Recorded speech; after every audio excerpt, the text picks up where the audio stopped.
Mano, você já parou pra pensar o que aconteceria se o Godzilla não fosse salvo pelo roteiro? Hoje eu vou te provar que o Rei dos Monstros já deveria ter batido as botas pelo menos umas 5 vezes. Fala, meu querido, tudo beleza? Eu me chamo Gabriel. E cara, eu imagino que se você acompanha os filmes e quadrinhos do Monstroverso, provavelmente já se perguntou por que o Godzilla, mesmo acabado, sempre vence as lutas, né? Pois é, mano. O que eu vou fazer hoje é analisar 5 momentos onde o lagartão foi salvo pelo roteiro. Então bora começar.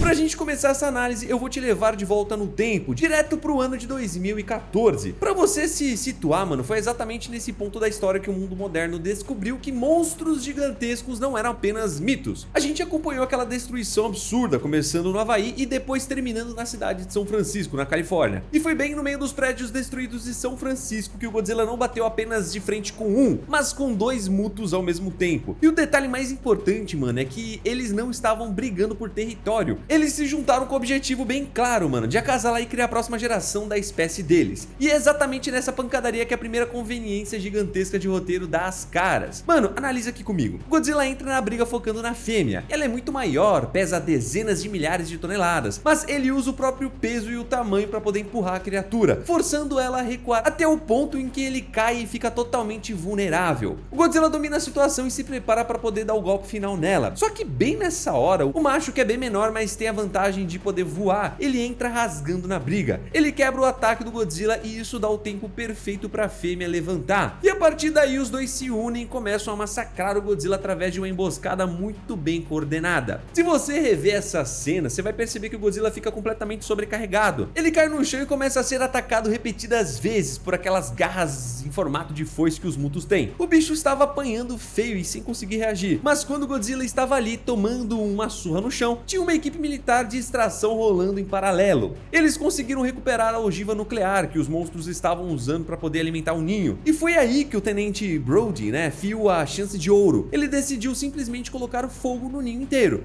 destruindo todos os filhotes de muto de uma vez só. E por uma coincidência absurda do destino, essa explosão aconteceu no exato milissegundo em que os mutos iam finalizar o Godzilla. A fêmea percebe que o ninho tá pegando fogo e se desespera, e larga o lagartão ali no chão e tenta salvar os filhotes. E adivinha, isso quebrou a vantagem deles. Sem os dois atacando juntos, o Godzilla teve tempo para poder respirar, levantar e focar em lutar com eles um de cada vez. Foi essa quebra de foco que garantiu a vitória dele no fim. Inclusive o próprio Godzilla acaba salvando o Brody da fêmea logo depois. Mas pensa comigo nas consequências se isso não tivesse acontecido. Se o Brody não tem a ideia de queimar aquele ninho, o Godzilla continuaria no chão tomando porrada de 2 monstros gigantes. E lembrando que as garras dos mutos são projetadas para furar o couro de outros titãs. Uma sessão contínua daquelas perfurações faria o Godzilla sangrar até morrer ali mesmo, no meio de São Francisco. E o pior cenário não é nem a morte dele, tá? O pior é que com o Godzilla fora do caminho, aquele casal de mutos ia conseguir se reproduzir. A gente teria milhares de filhotes se espalhando pelo planeta, caçando qualquer fonte de radiação, seja natural ou usinas nucleares, e causando uma invasão global que a humanidade simplesmente não teria como parar. Agora a gente vai avançar um pouquinho na história porque o Godzilla ia precisar de um tipo de ajuda bem diferente aqui. Dessa vez contra a versão mais perigosa do muto que já existiu. Depois de resolver o problema de 2014, o Godzilla bateu de frente com o Muto Prime. Esse bicho também é conhecido pelos cientistas da Monarca como Titanos Jinshimushi. Esse monstro colossal acordou das profundezas só para poder caçar fontes gigantescas de radiação. Ele atacava navios de guerra e submarinos militares que carregavam ogivas nucleares. Godzilla sabe por instinto que essa subespécie de muto é o inimigo natural da raça dele. Eles são predadores do Godzilla, então ele começa uma caçada implacável atrás do Muto Prime. Eles se trombam várias vezes ao redor do mundo, sempre em lutas rápidas, até que o confronto final e decisivo acontece lá nas montanhas de Beartooth, no estado de Montana. O que você precisa saber, mano, sobre essa perseguição é que o Muto Prime não estava só fugindo, ele estava comendo. Cada submarino, cada bomba nuclear que ele chegava e devorava pelo caminho, deixava ele mais forte, mais denso e mais perigoso. Quando ele finalmente se encontra em Montana, o bicho já estava com o tanque cheio, mano, e pronto para bater de frente com o Rei dos Monstros. A luta é insana, mas muito mais físico do que você imagina. E no meio da confusão, o Muto Prime usa o seu ataque mais letal, um rugido sônico. Não é um grito alto, tá? É uma frequência de som tão específica e poderosa que ela é sintonizada na exata frequência para poder destruir as placas dorsais do Godzilla. Sim, mano, aquelas placas que ele tem nas costas que brilham. O ataque acaba quebrando as placas, causa uma dor absurda e deixa o Godzilla gravemente ferido e vulnerável. O Muto Prime se prepara para poder avançar e terminar o serviço. E é aqui que a intervenção do roteiro acontece de novo. A doutora Emma Russell, junto com uma equipe de apoio, liga um protótipo do dispositivo Orca. Esse aparelho emite um som que imita frequências de titãs e bagunça a cabeça dos monstros. Ela usa o Orca para poder distrair o Muto Prime por alguns segundos, mas foram segundos exatos que o Godzilla precisava para poder se levantar, puxar o ar e carregar a energia que tinha sobrando, né, e revidar o ataque. Ele agarra o Muto e solta um pulso atômico a queima-roupa, destruindo o bicho de uma vez por todas. Mas e se por um acaso a doutora não estivesse lá, né, por ali com o Orca? O que será que aconteceria se o som não distraísse o predador? Mano, para responder isso a gente não precisa nem imaginar, né, cara? Porque a própria história do Monstroverso já conta o que acontece. Muito tempo atrás, um ancestral do nosso Godzilla, que a monarca apelidou de Dagon, perdeu uma luta para um Muto Prime igualzinho a esse. E o bicho não matou o Dagon direto. Sabe o que ele fez? Ele abriu a carne do Godzilla antigo e enfiou ovos parasitas dentro dele. O Dagon ficou vivo sofrendo enquanto os filhotes se alimentavam da energia nuclear do corpo dele, até ele morrer. Inclusive foram esses ovos do Dagon que geraram aquele casal de Mutos do filme de 2014, sabe? Se o nosso Godzilla perdesse Montana, o Muto Prime faria exatamente a mesma coisa. Ele ia usar o corpo do Godzilla vivo como uma chocadeira gigantesca, e dessa vez o bicho ia corrigir o erro da geração anterior, espalhando uma nova linhagem de Mutos invencíveis e terraformando o planeta inteiro. Sorte do lagartão que o aparelho de som funcionou na hora certa, né não? Cara, é muito estranho a gente pensar que um detalhe pequeno muda a história toda, né? E parando pra pensar, foi isso que aconteceu comigo. Foi mudando um detalhe simples aqui no YouTube que eu fiz esse canal monetizar e bater mais de 55 mil inscritos em 4 meses. Mano, eu ralava meses pra poder bater os primeiros $100. E hoje eu larguei até o CLT pra você ter noção. Tudo só começou porque eu apliquei o método do Mestres do Algoritmo. Esse curso te entrega tudo, sem enrolação. Você aprende desde escolher nichos lucrativos até criar canais dark, sem precisar aparecer. Cara, eu não ia colocar minha cara tapa à toa aqui não, mano. Você pode confiar. Eu consigo um desconto exclusivo pra você, mano, aqui no link da descrição e no primeiro comentário fixado. Clica lá e garante sua vaga, porque se funcionou pra mim nesse nível, vai funcionar pra você também. Agora vamos voltar pro vídeo. Se você achou isso tenso, a próxima situação é ainda pior, porque o inimigo era muito maior e o Godzilla precisou de uma dose dupla de sorte. A gente pula para o ano de 2019, no filme Rei dos Monstros, quando o embate contra o Ghidorah acontece. Essa parte da história é muito curiosa, porque o Godzilla não começou perdendo para o dragão alienígena. Ele começou perdendo por causa da própria humanidade. Durante a segunda luta deles, que acabou rolando lá no meio do oceano,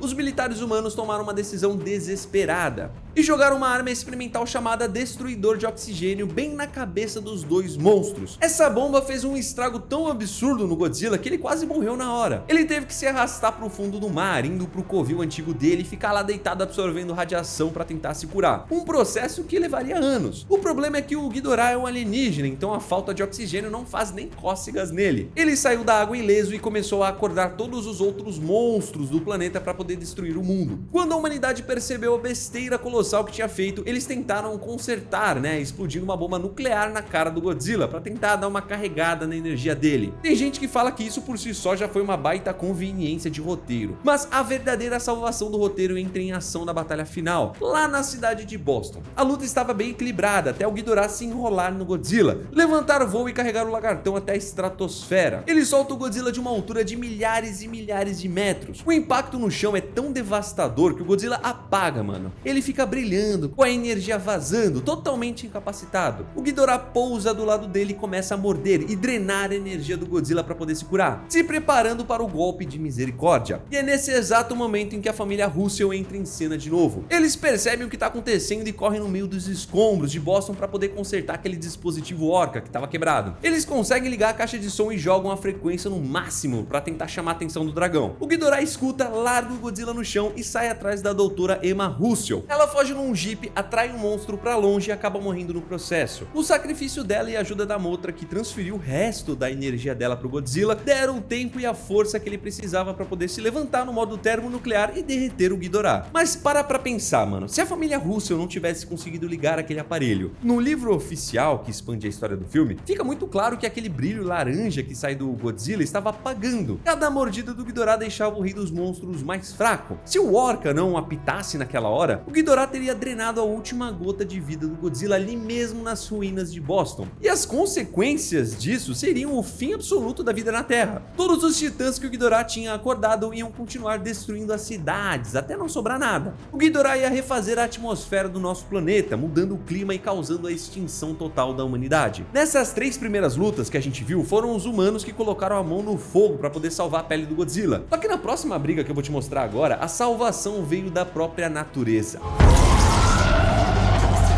Isso nos leva direto para o confronto entre o Godzilla e a Tiamat. Essa história rola lá no quadrinho oficial chamado Godzilla Dominion. A Tiamat é um titã aquático absurdamente perigoso. Ela é muito longa, lembra uma serpente marinha gigantesca, e ela tem a capacidade de cuspir uma tempestade de ácido corrosivo. Além disso, o corpo dela é cheio de barbatanas afiadas, como navalhas, que conseguem cortar a pele dura dos outros monstros, como se fosse um papel. Na história, o Godzilla já estava cansado de patrulhar o mundo todo e resolveu ir lá descansar um pouquinho no seu esconderijo subaquático antigo. O problema é que quando ele chega lá, a Tiamat já tinha tomado a posse do lugar. E o detalhe mais tenso dessa luta é que não tinha nenhum humano por perto, né, num submarino com uma arma sônica para poder ajudar. Eram só os dois monstros no fundo do mar. O livro deixa bem claro, mano, que a Tiamat era superior em combates na água. O bicho é rápido, né, escorregadio e muito violento no próprio território. Godzilla acaba percebendo bem rápido que se ele continuasse lutando no escuro, no fundo do oceano, ele não ia sair vivo daquela luta. A única chance dele era conseguir levar a briga para terra firme. O grande problema é que essa correnteza de luta e os ataques da Tiamat estavam empurrando os dois cada vez mais para o fundo, para o exato lugar onde a vantagem da Tiamat era absoluta. A situação estava saindo do controle, né, cara? O Godzilla estava perdendo espaço, até que por um milagre a movimentação da água suga os dois para dentro de um sistema de cavernas submarinas que tinha um bolsão de ar gigantesco, um espaço seco, sabe, no meio das profundezas. Assim que eles caem nesse chão seco, a história muda. O Godzilla recupera a estabilidade, usa a força que ele tem em terra firme e arregaça Tiamat num instante, forçando a serpente a se render. Mas mano, e se não tivesse esse bolsão de ar no meio do caminho? E se os dois simplesmente continuassem afundando naquela escuridão? O cenário seria horrível pro nosso Rei dos Monstros, com certeza. Considerando que a gente sabe sobre a personalidade desses bichos, teríamos apenas dois caminhos possíveis. O primeiro caminho seria o Godzilla desistir da luta, entender que perdeu e aceitar a Tiamat como a nova alfa daquela região, ou até do próprio mundo. E como a Tiamat é descrita como uma criatura extremamente agressiva e malévola, ela provavelmente causaria um caos no oceano inteiro, destruindo rotas marítimas e causando tsunamis globais. Mas sejamos honestos, abaixar a cabeça não é do feitio do Godzilla. Ele não se rende, né, mano? O que nos leva para o segundo caminho. Ele lutaria até a morte. Tomar uma surra embaixo d'água, num ambiente onde você não tem firmeza e sangrando por cortes de navalha, seria o fim da linha, né? O resultado mais provável dele seria que ele provavelmente iria morrer ali no fundo, a menos que ele conseguisse um tiro de sorte milagroso com o bafo atômico dele. Por fim, a gente chega num cenário onde o Godzilla é salvo, mas não por humanos e nem pelo cenário. Ele é salvo por outro monstro. A gente vem para os eventos mais recentes, direto para o embate contra o Mechagodzilla. Imagina o nível do desafio aqui. A humanidade construiu um titã mecanizado com o objetivo de ser superior ao Godzilla em absolutamente tudo. E para piorar a situação do lagartão, ele já vinha de uma rotina cansativa. Ele rodou o oceano caçando o Kong, depois gastou uma energia absurda atirando o raio atômico no chão até abrir um buraco que chegasse lá na Terra Oca, e depois de tudo isso ele caiu na porrada com o Kong em Hong Kong. O Godzilla venceu o macaco, espancou o Kong, né, até o coração dele começar a falhar, tirando ele de qualquer condição de luta. E é nesse momento de exaustão que o Mechagodzilla aparece na cidade. O Godzilla já tava lá sem energia, sem fôlego e toma uma surra humilhante. O robô é mais rápido, mais forte, domina ele no corpo a corpo, sabe? Tem as armas de plasma muito superiores. A pancadaria chega num ponto onde o Mechagodzilla joga o Godzilla no chão, imobiliza ele, abre a boca de metal e começa a carregar o grito de prótons direto na garganta do Godzilla. Ele ia arrancar a cabeça do Rei dos Monstros ali mesmo, mano. Mas é exatamente no último segundo que o Kong pula nas costas do robô, puxa a cabeça do Mecha pra cima e o raio de energia passa raspando pelo Godzilla. E cara, o nível da loucura do roteiro, né, pra poder fazer isso é alto. Porque lembra que o coração do Kong tava parando? Pois é, quem resolveu isso foi aquele cientista, o Nathan Lind. Ele usou a explosão da nave inteira como se fosse um desfibrilador gigante no peito do Kong, e isso fez o macaco acordar. Depois de uma conversa rápida com a Gia, o Kong decide entrar na briga e salvar o Godzilla da morte certa. Mano, parando pra analisar friamente isso daqui, cara, a quantidade de coisas que poderiam dar errado aí é assustadora. Se o Godzilla tivesse pisado no pescoço do Kong depois da primeira briga e finalizado o serviço, não ia ter ninguém ali pra poder segurar o robô. E já era, né, cara, o Mechagodzilla ia explodir a cabeça do Godzilla em Hong Kong. Mas vamos supor que o Kong não morresse. Apenas decidisse que não ia ajudar o bicho que acabou de esfregar a cara dele nos prédios. O Kong ia lá, pegava o machadinho dele e ia tentar a sorte contra o robô sozinho. Sem o Godzilla vivo pra dar carga radioativa no machado, o Kong não ia conseguir cortar aquele metal. E o resultado, mano? O Mechagodzilla ia matar os dois. A inteligência artificial assumiria o controle com a energia da Terra Oca. E ele teria praticamente 24 horas de carga pra poder sair andando e varrendo do mapa todas as cidades que encontrasse pelo caminho. Sem o Godzilla e sem o Kong, a humanidade seria exterminada por um robô que ela mesma criou. Mano, horrível, né, cara?